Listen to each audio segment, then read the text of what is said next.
Hello, good afternoon, everyone. Thank you so much for joining me. I'll just wait a minute. I know other people are joining, but my name is Brandon Green. I'm the founder of Voice of Hair, and today I wanted to just share with you, talk to you about 6 micronutrients for healthy hair and hair growth. And the reason why I want to talk about this is because you cannot have hair health and healthy hair without taking care of your body from the inside out. So that's kind of what I want to cover really quickly. I have a lot of information and it can get kind of long. So what I did is I put together my notes. So every time I go live, I try to thoroughly do my research.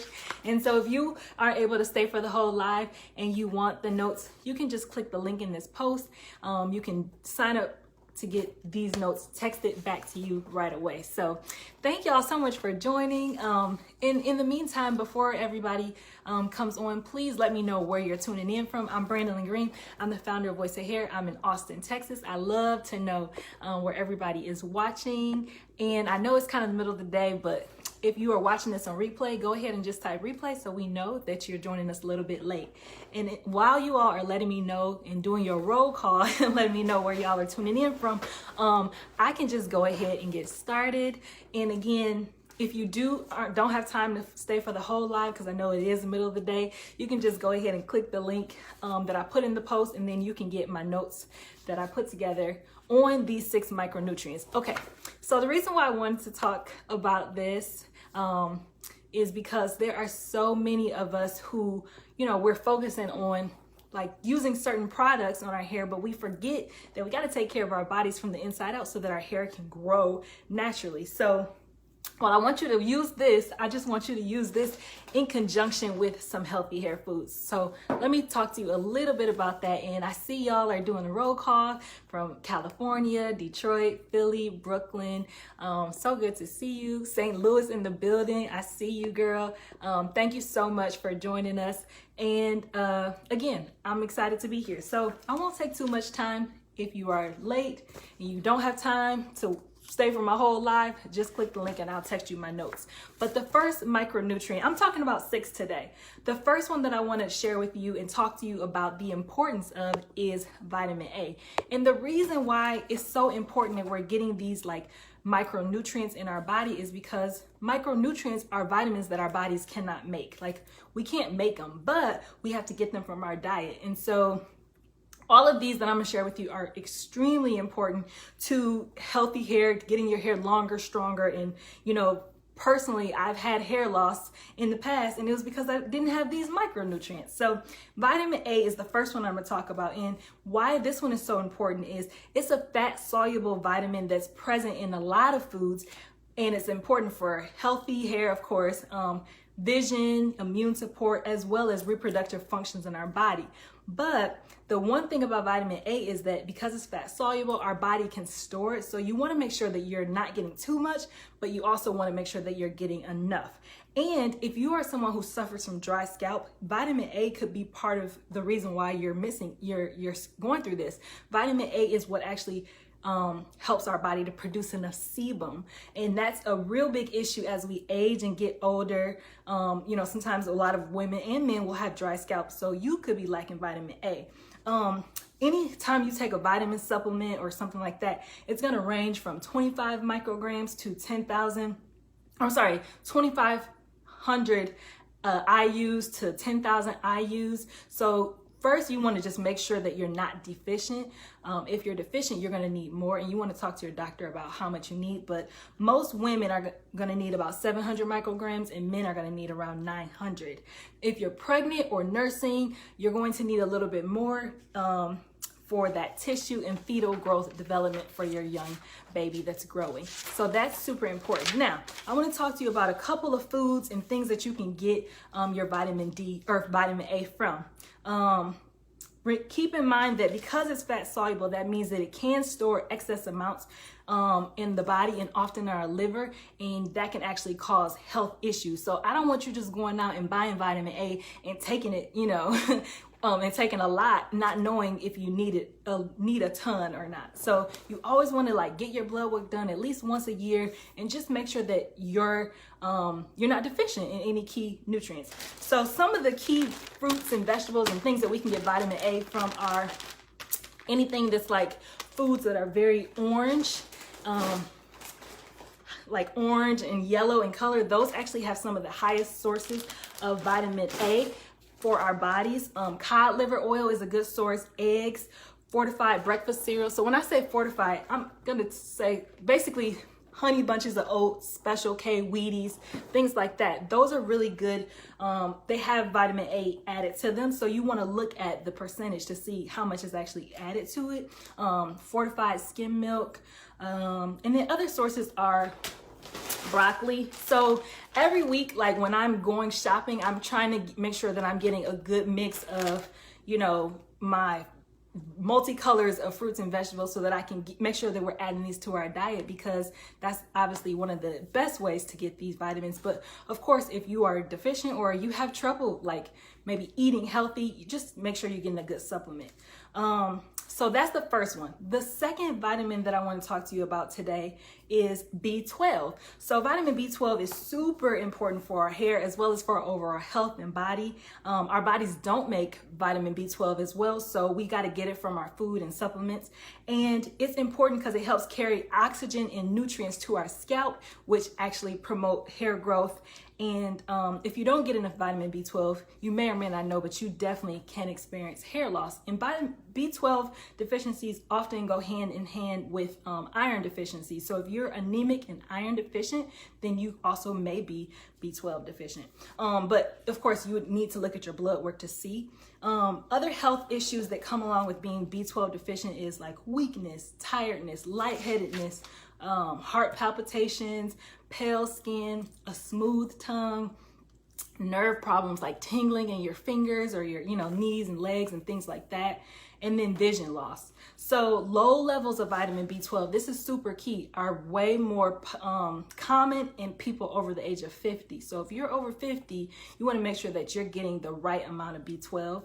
And it can also cause like memory loss and weakness and other things that we just don't want to experience. So the people who also are very much at risk for being B12 deficient are vegans and vegetarians and elderly people. So a lot of vegans and vegetarians are at risk because they're not getting a lot of animal proteins, and animal proteins are actually the best source of vitamin B12. But if you don't eat animal proteins, that's okay. You can still get it from fortified cereals, kind of like your Wheaties, your honey bunches of oats, things like that.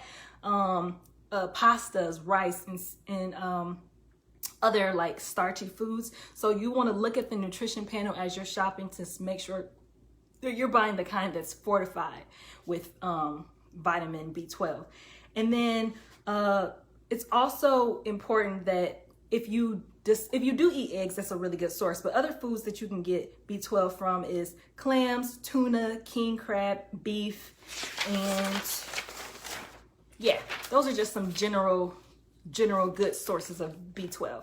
Okay, so if you're just joining me, again, I'm going to cover a lot of things. We're talking about number 3 of 6 micronutrients, but if you don't have time to stay for the live, just click the link. I'll text you my notes that I kind of typed up here and highlighted the key things that you need to keep in mind.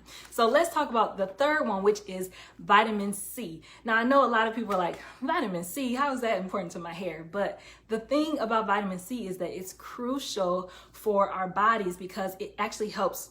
It plays a major role in thick and longer hair and strong hair because it makes collagen in our body. So it helps to make, maintain and, create collagen in our bodies. And collagen is what actually keeps the dermal layer and the hair follicle together. So So that's what makes your hair strong.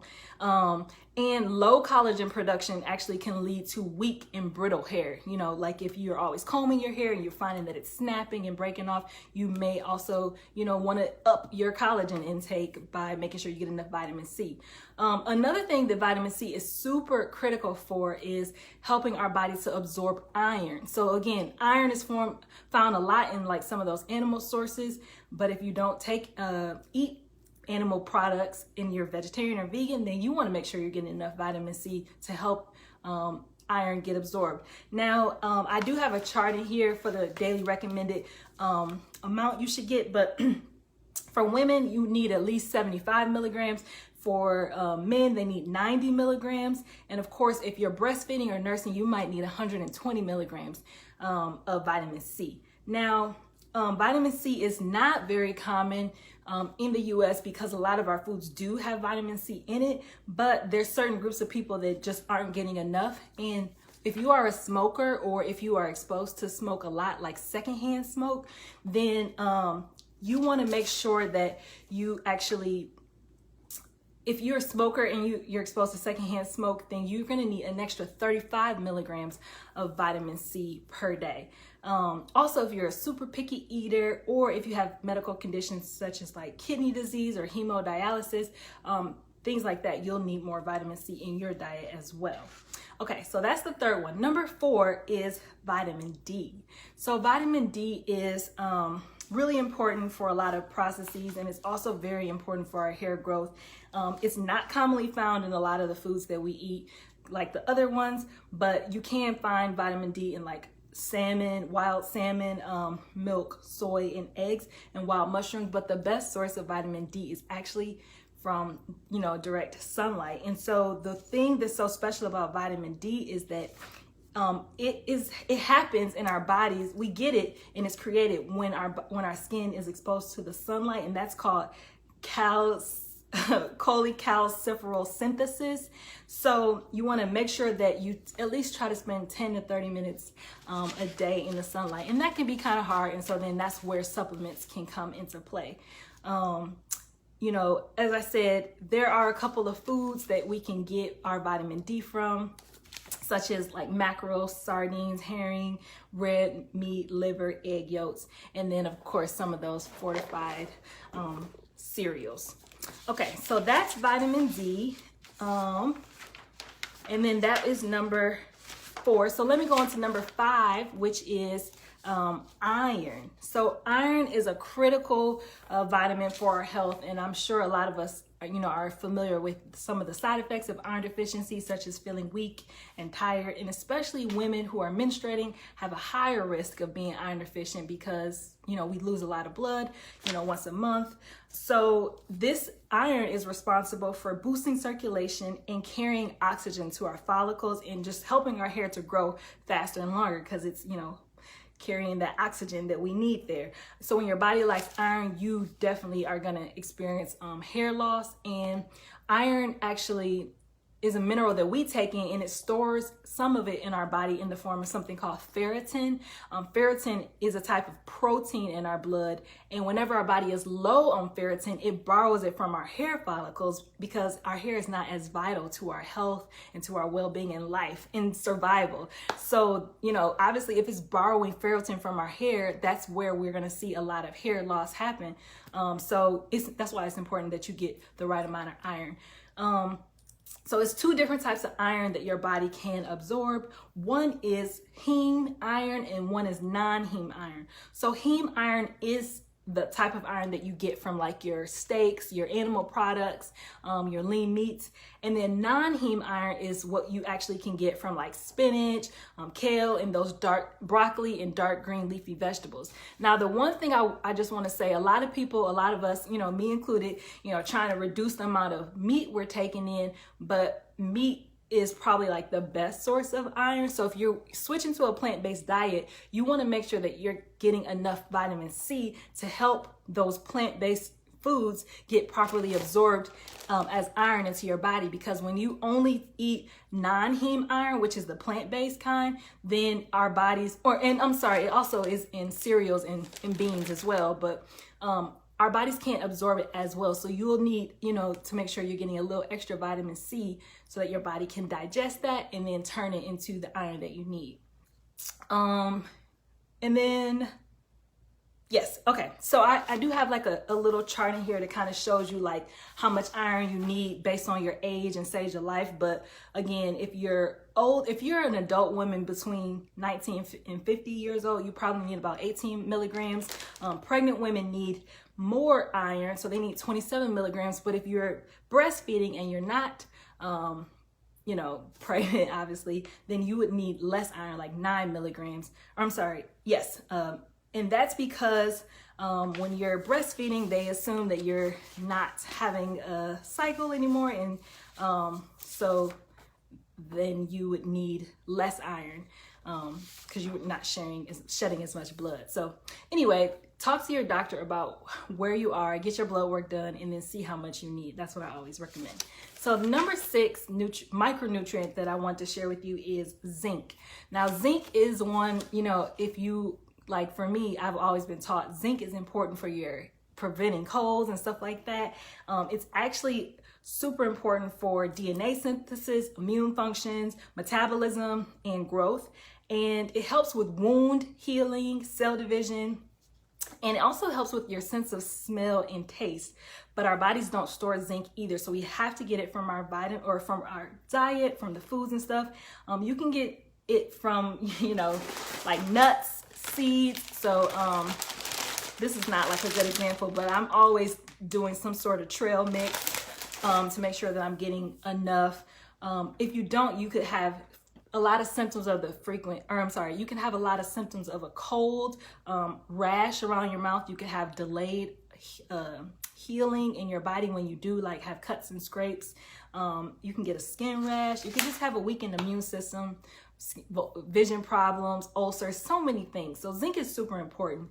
And the women who are pregnant or nursing are at a higher risk of being zinc deficient because your babies can only get the zinc from their mothers. And so I'm nursing, and so this is something that I always have to keep in mind is, your babies can only get it from their mother or when you're pregnant. So you want to make sure that you're getting enough so that you have enough for yourself and the growing baby inside of you. So that's zinc. That's number 6. But I do want to talk about number 7 micronutrient that's super important, which is vitamin B7, or it's also known as biotin. So the reason why I didn't include this in my list of 6 micronutrients is because biotin is actually biotin deficiency is not as common, but it's super important to our hair to help our bodies create healthy hair and create those cells.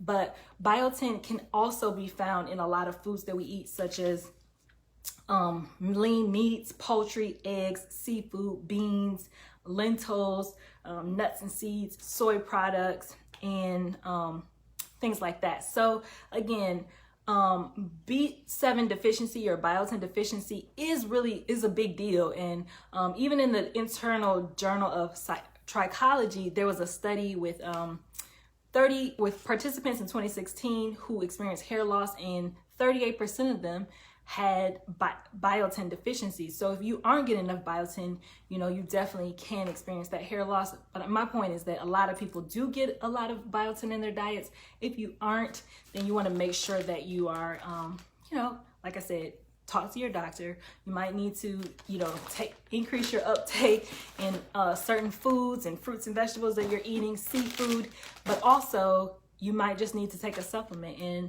there's nothing wrong with that. Of taking supplements. Sometimes our lifestyles just don't allow us to eat, as healthy as we want.